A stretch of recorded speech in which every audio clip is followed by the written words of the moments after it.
Hello, everyone, wherever you're watching or listening to this podcast or video.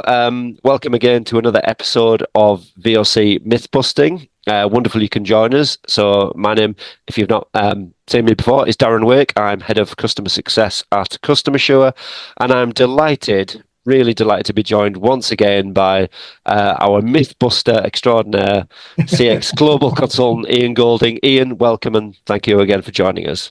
Lovely to see you again, Darren, although always slightly nervous about what you're going to ask me. Yeah, well, that's how we like to keep it, Ian. Keep you on your toes a little bit.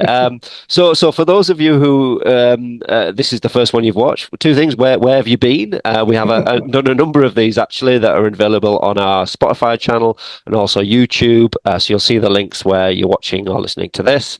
So check out the others.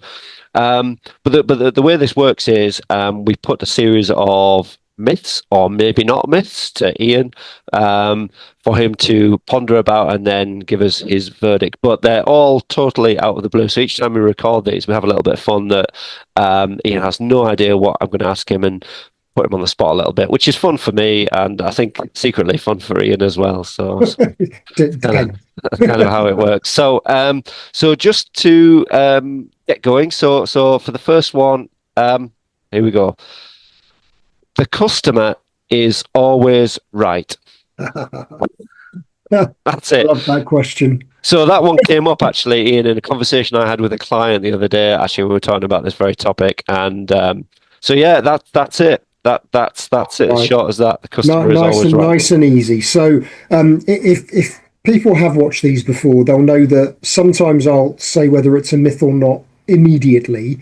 Sometimes I'll sort of drag out my response and sort of leave people in suspense. On this occasion, I am going to say immediately, myth. The customer is not always right. And actually, it's a question I have no idea how many times I've been asked that question over the years, but I have been asked that question many times. And customers are not always right. Now, that doesn't necessarily mean that you can talk to them in a derogatory way, or you can interact with them in a way that makes them feel terrible. But very often we have interactions with customers whose behaviour in itself is inappropriate. I think it's quite interesting in a world where... Hey, sorry for interrupting the video, but I'll be quick. Now, is your VoC program really making an impact, or are hidden gaps really holding you back? Take our free VoC maturity assessment to get instant insights and actions to improve your VoC program. It only takes 5 minutes and you'll be closer to take your VoC program to the next level. Click the first comment to find out more. Now, let's get back to the video. There is growing recognition of the importance of employee experience, or colleague experience, as one of my good friends likes to say. That it's really important that we are protecting our people as well as protecting the experience with our customers. And there are so many occasions where customers talk to employees in a completely inappropriate way. Either because they're just rude, they're just not very pleasant, or because they completely misunderstand what the interaction needs to be. Ultimately, whenever I talk about experiences now, I talk about the need for people to recognise the human experience. And experiences are about human-to-human interaction. And as a result, we should all be interacting with each other as human beings. The way you treat someone that's serving you, you should speak to them in the way you expect them to speak to you, and vice versa. So, where people are being, I say people, customers, are being rude, unpleasant, nasty, aggressive, and sometimes very intimidating, that's not okay. It doesn't matter what's happened, that is not okay. But what is vitally important is that even if a customer is wrong, which they may well be, you have got to stay in control. Yes. What you cannot do is rise to it and start to do back to them what they are doing back to you. And that is hard. It's really hard. But in my opinion, organizations must be clear that you cannot do business at any cost. Because I think sometimes that's the issue. We need these people. No, you don't. You don't need everyone. You don't need customers that are going to treat you, your people, your business in an inappropriate way. So a long-winded way of saying it's an absolute myth. Customers are not always right, but two things to consider.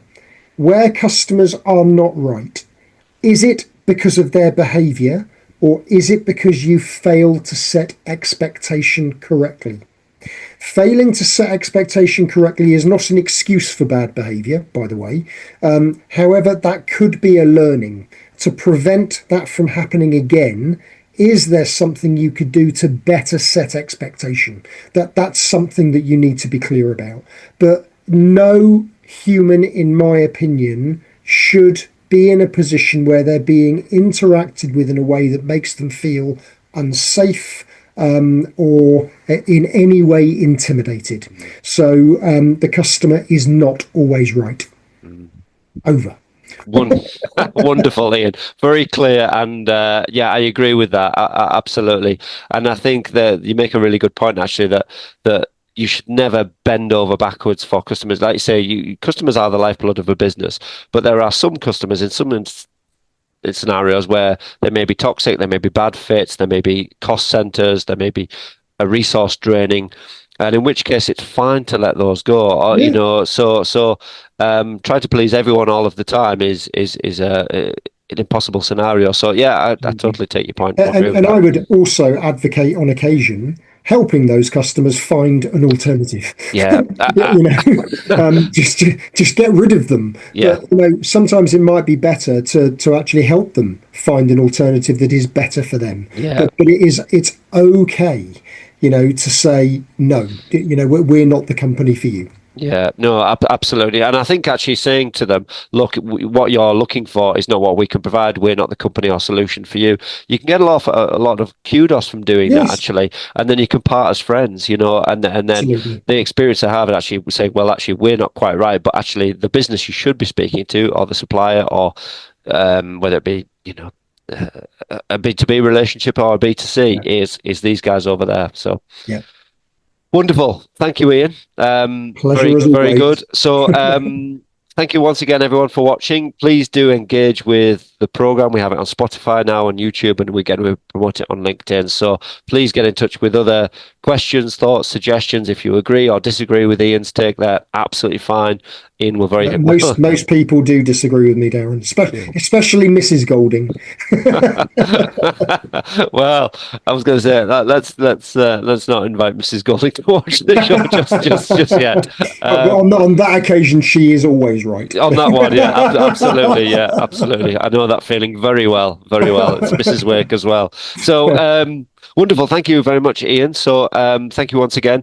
We'll be back with more VoC Myth Busting very soon. But Ian, it's been an absolute pleasure. Thank you again for joining us for this episode. My pleasure. And we'll see you soon. Thank you. Bye.